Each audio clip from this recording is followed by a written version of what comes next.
2026 বিধানসভা নিৰ্বাচনৰ বাবে ব্যাপক কুচকাৱাজ অব্যাহত ৰাখিছে জয় ভাৰত পাৰ্টীয়ে। বিজেপি কংগ্ৰেছৰ বিৰুদ্ধে ৰাজনৈতিকভাৱে যুঁজিবলৈ সাজু দলটো।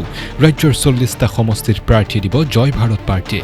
কংগ্ৰেছৰ দুৰ্গ তিতাবৰ সমষ্টিতো প্ৰাৰ্থী দিব জয় ভাৰত পাৰ্টীয়ে। তিতাবৰ সমষ্টিত কংগ্ৰেছ, বিজেপি, আম আদমি পাৰ্টীৰ লগতে নিৰ্বাচনৰ বাবে তৎপৰ হৈছে জয় ভাৰত পাৰ্টী। সাংগঠনিক দিশটো অতি শক্তিশালী কৰাৰ উদ্দেশ্যেৰে সমষ্টিটোৰ বাগিচাই বাগিচাই গঠন কৰিছে সমিতি। শোষিত নিষ্পেষিত আদিবাসীসকলৰ বিভিন্ন অভাৱ অভিযোগ আঁতৰ কৰি সুশাসন দিয়াৰ উদ্দেশ্যেৰে নিৰ্বাচনত অৱতীৰ্ণ হ'ব দলটো। তিতাবৰ সমষ্টিত ছোনিয়া তাঁতীৰ নেতৃত্বত প্ৰতিখন চাহ বাগিচাত চলাইছে দলটোৰ সাংগঠনিক কাম কাজ।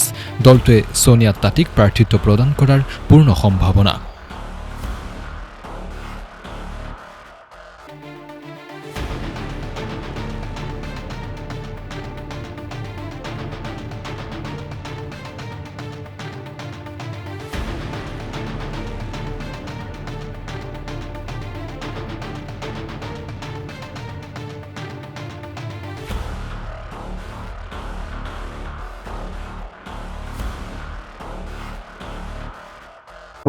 LAC আমি বিভিন্ন সময়ৰ পৰা কাম কৰি আহিছোঁ, লেকিন আজি আমি সফল হৈছোঁ।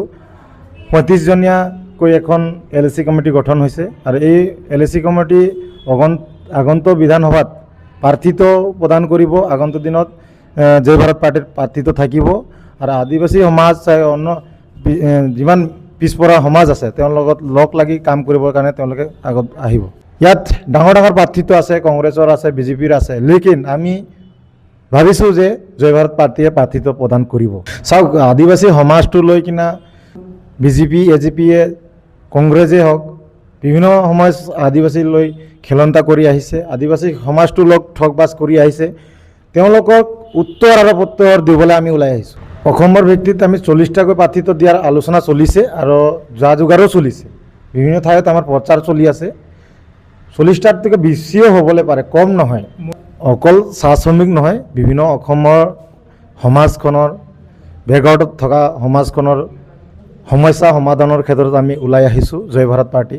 আৰু চাহ শ্ৰমিকৰ যি দৈনিক মজদুৰি, মাটি পাট্টা, চাহে জনজাতিকৰণৰ যি সমস্যা আছে, সেইবিলাক সমস্যা লৈ আমি আগবাঢ়িম আৰু আগন্তুক দিনত আপোনালোকে চাবলৈ পাৰিব জয় ভাৰত পাৰ্টীয়ে কেনেদৰে কাম কাজ আগত লৈ যাব।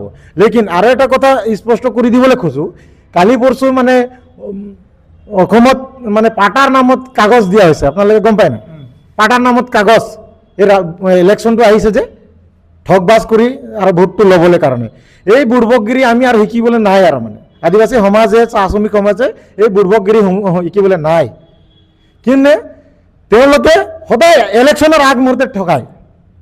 এইবাৰ আৰু ঠগাবলৈ নোৱাৰে। তেওঁলোকে টকা দিয়ক, পইচা দিয়ক, আমাৰ আপত্তি নাই। জয় ভাৰত পাৰ্টী ৰখাবলৈ কোনো নাই, এক কথা স্পষ্ট। তেওঁলোকে পাটাও দিয়ক, লেকিন আদিবাসী সমাজটোক লৈ কিনা তেওঁলোকে আৰু বুৰ্বক বনাবলৈ নোৱাৰে। একদম স্পষ্ট ভাষাৰে জনাই দিছোঁ। জয় ভাৰত পাৰ্টীৰ আপুনি প্ৰাৰ্থিত্ব পোৱাটো একেবাৰে খাটাং হৈ পৰিলে এতিয়া তিতাবৰত। এই মুহূৰ্তত কি ক'ব প্ৰাৰ্থী হিচাপে? হয়, সকলোকে মই জহাৰ জনাইছোঁ, সাংবাদিক বন্ধুসকলক আৰু তিতাবৰবাসী ৰাইজকো মই জহাৰ জনাইছোঁ। কেৱল মোৰ চিন্তাটো অকল আদিবাসী সমাজখনকে নহয়, আদিবাসী সমাজটো আছেই প্ৰথম, কিন্তু আমাৰ তিতাবৰবাসীৰ সমূহ ৰাইজ, অকল আদিবাসী সমাজ বুলিয়ে কথা নহয়। যিখিনি সমস্যা আমাৰ তিতাবৰবাসীয়ে আজি ভুক্তভোগী হৈ আছে, বিভিন্ন সমস্যা, তাত মই এটাৰ মানে যিকোনো নাম এটা মই ক'ব নিবিচাৰোঁ। যেনেকৈ মেডিকেলৰ ফেচিলিটি, চৰকাৰী স্বীকৃতিপ্ৰাপ্ত ডক্তৰ নাথাকে বাগানত, ৰাস্তা পদূলি বেয়া, খোৱা পানীৰ অভাৱ, বিভিন্ন সমস্যা।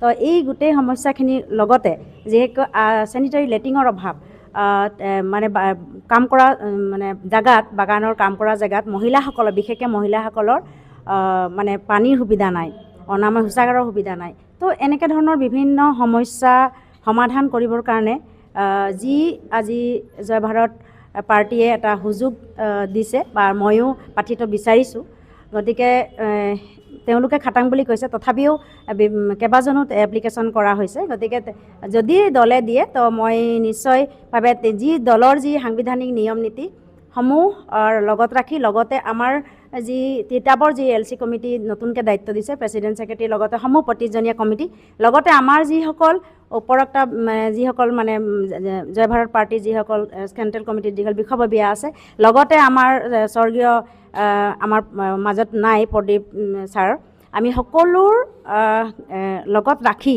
আৰু সকলোকে মনত ৰাখি প্ৰত্যেক সময়ত আমি কাম কাজবিলাক তিতাবৰবাসী ৰাইজ হৈ কৰি যাম লগতে অসমখনকো কেনেকৈ আমি আমাৰ চাহ শ্ৰমিকসকলক আদিবাসী জাতিটোক আমি কেনেকৈ বচাব পাৰোঁ সেই লক্ষ্যৰে মই আগবাঢ়ি যাম বুলি মই মোৰ মনত দৃঢ় বিশ্বাস আৰু ইয়াকে ক'লোঁ জহাৰ।